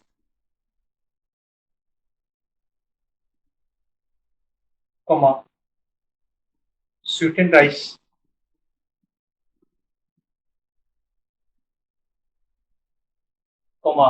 loaf crushed in milk,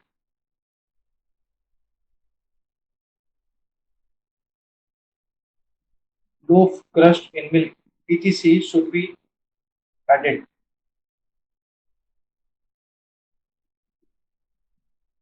Next,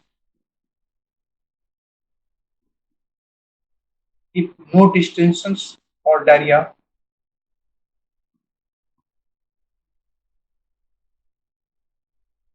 If no distension or diarrhea,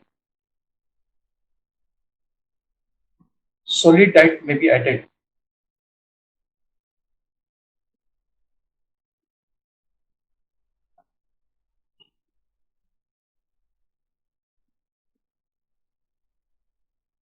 अब ये drug therapy,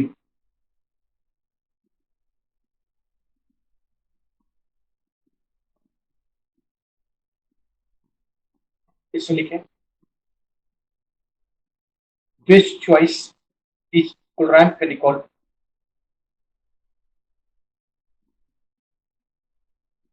best choice is chloramphenicol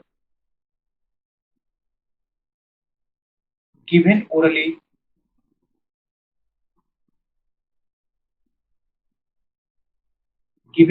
orally 0.5 gram 6 hourly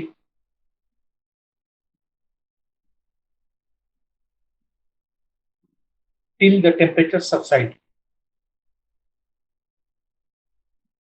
Till the temperature subside. Thereafter, 0.25 grams 6 hourly for at least 3 days.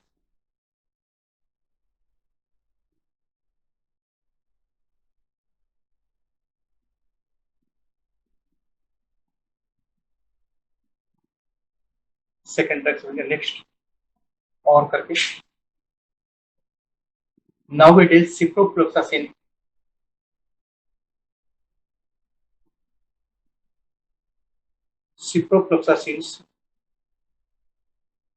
given orally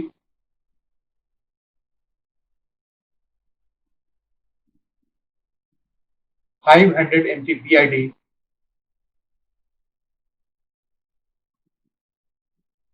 500 mg BID for 5 to 7 days.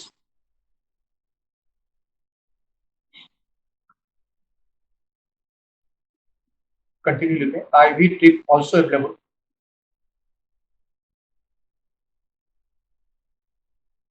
IV drip also available in severe cases.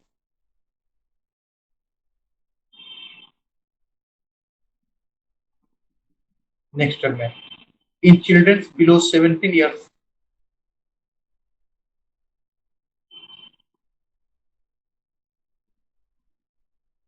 and pregnant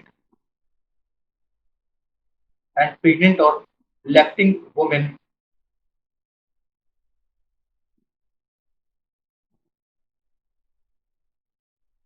ceftriaxone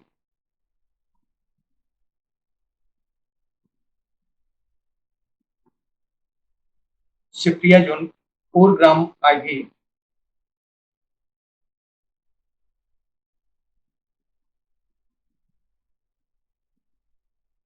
should be given.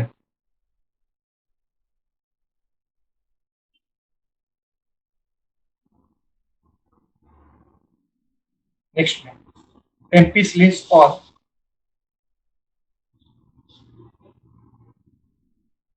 amoxicillin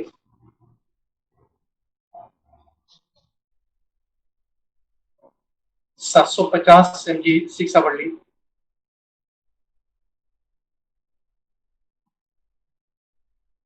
750 mg 6 hourly और 4 trimoxazole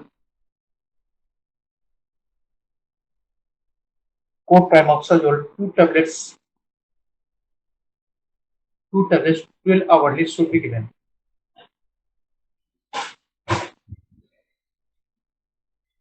Next, in severe toxemia or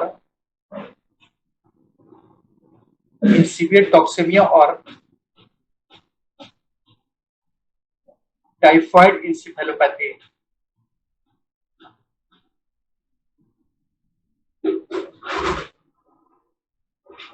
cortisone is indicated.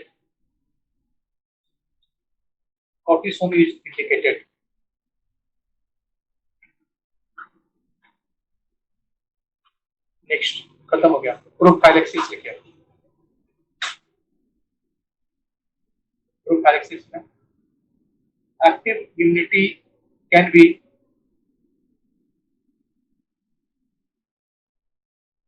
active immunity can be conferred by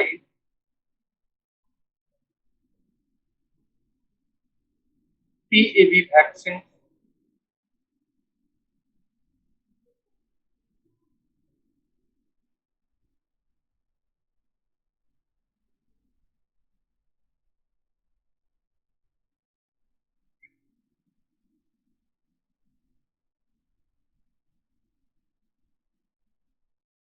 each ml of vaccine contains each ml of the vaccine contains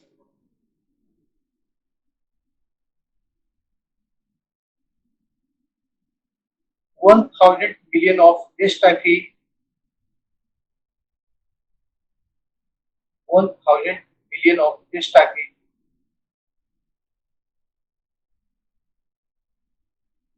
and 500 billions each of S paratype A and B.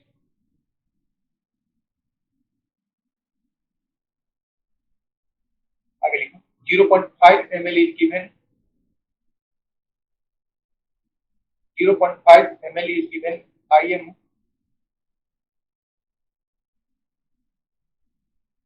followed by 1 ml 10 days later.